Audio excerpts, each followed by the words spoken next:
Hello, my name's Nathan, and hello, family and friends.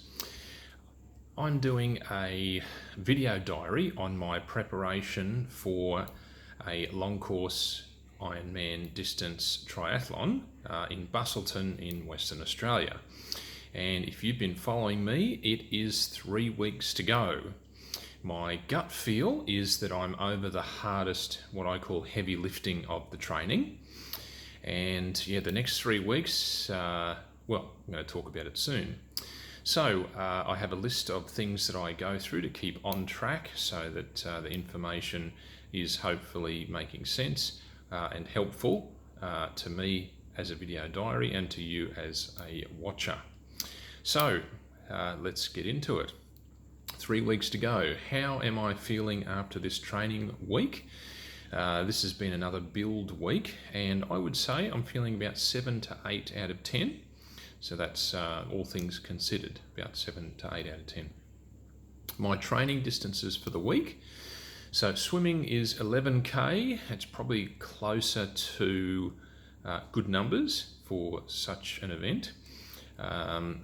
The riding distance is 236.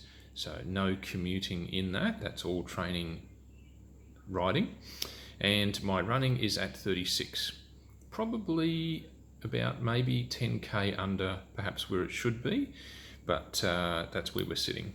So my weight through the week, gone up a little. We've been sitting between about 83 to 84 through the week. My average resting heart rate over 7 days, which my Garmin is able to provide, I always record that today, even though I watch it through the whole week, and it's sitting on 47. So that's 2 above this time last week, so it was 45. So that means there's been a bit of work to do and a bit of compound fatigue in the body. So, things learnt from the training. Well, I definitely believe that it was another reminder of why you should back yourself and do whatever you need to do to get in the right mindset, which doesn't undermine your objective. And I guess more specifically there, that is about whatever your session is, and maybe it's been haunting you through the week till it's finally the day to do it. Which is usually the situation with me. Whatever it is, when you come to that session, or if you can deal with it in this way before then, that's probably a better way to do it, is to be fully set that whatever happens in this session, I'm going to bring everything I need to start the session positively and with the right mindset. Doesn't always mean you're going to succeed, but I think that puts you in the best place to be in order to give yourself best opportunity, because the body will follow what the mind is asking more times than we give credit. Injuries and niggles. So I still have Achilles tendonitis, which I need to keep working at, which if you've been following me, you'd know that it is strengthening and stretching exercise regimes that I need to keep doing, and I will. Although another thing that's come along, I think it was as of yesterday, I have what I'm going to call a knot in my lower left sort of inside quad. So it's just above the knee, and I think it happened during yesterday's ride.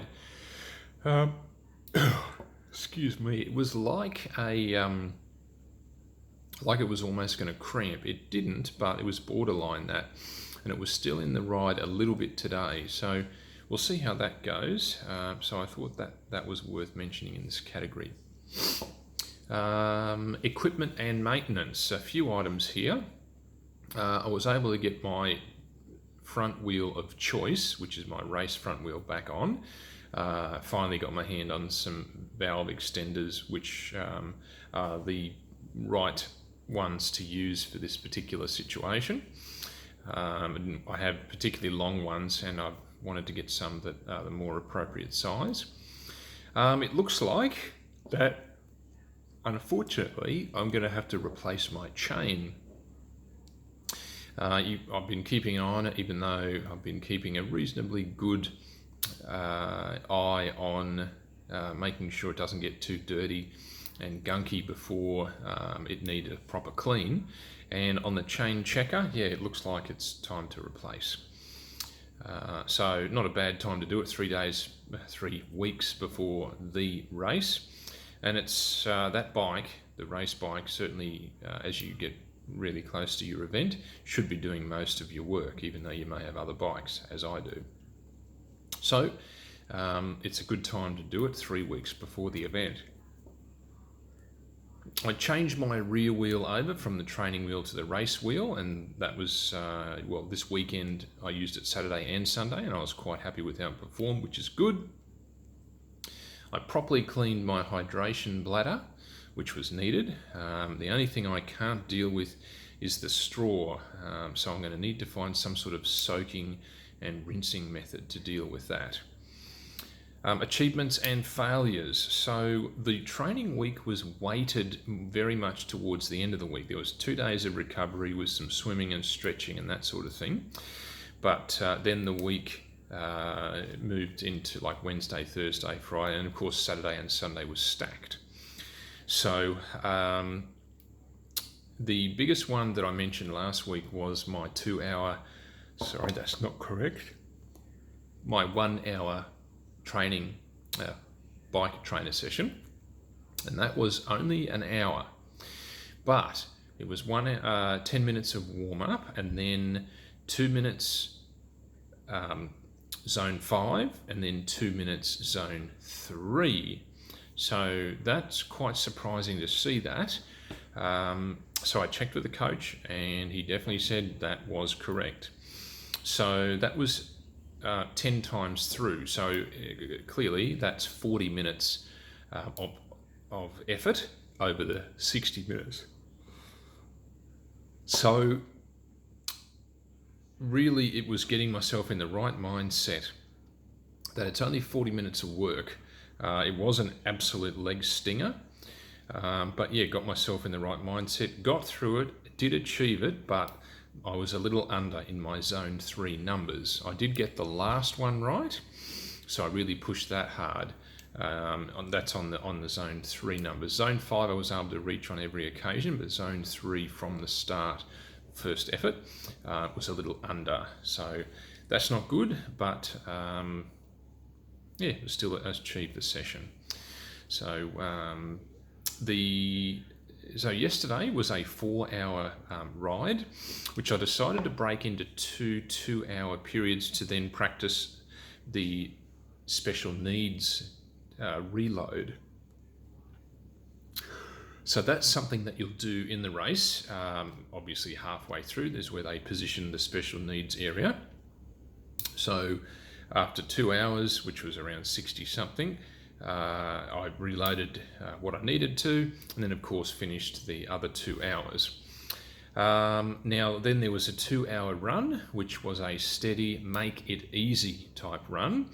Unfortunately was not able to make it easy, but I achieved the average pace that I wanted to, just a little inside what was required, which is good, but it certainly got quite warm. So achieved that part of the session, but it was certainly quite an effort, and unfortunately a few toilet stops in there, so my recorded average pace is a little bit better than it actually was. Probably would have been around 10 seconds. So I think it was recorded at 5 minutes 15. It's probably closer on the average out after those toilet stops to 5:25, I would say. So yeah, still inside. Was not able to find easy, but I was able to get it done consistently. And today was a 2.5 hour, so 2 hours of overgearing, as I call it, which is a bit of a grind sort of ride.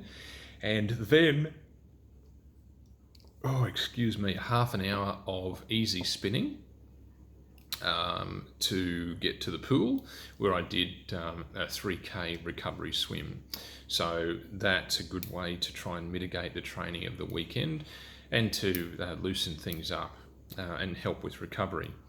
So the training week ahead is not loaded yet, so I'm thinking, as I may have mentioned earlier, that this week is likely to be similar to last week, maybe with a bit of back down. Maybe not, because then I'm believing that the 2 weeks after will be taper specific weeks. So we'll see what's loaded. Unfortunately, I can't tell you yet, but I'll be talking about it next week, of course. So I'm in a good place at the moment. The training has been consistent and happening as it should. No missed sessions, so the consistency, is good.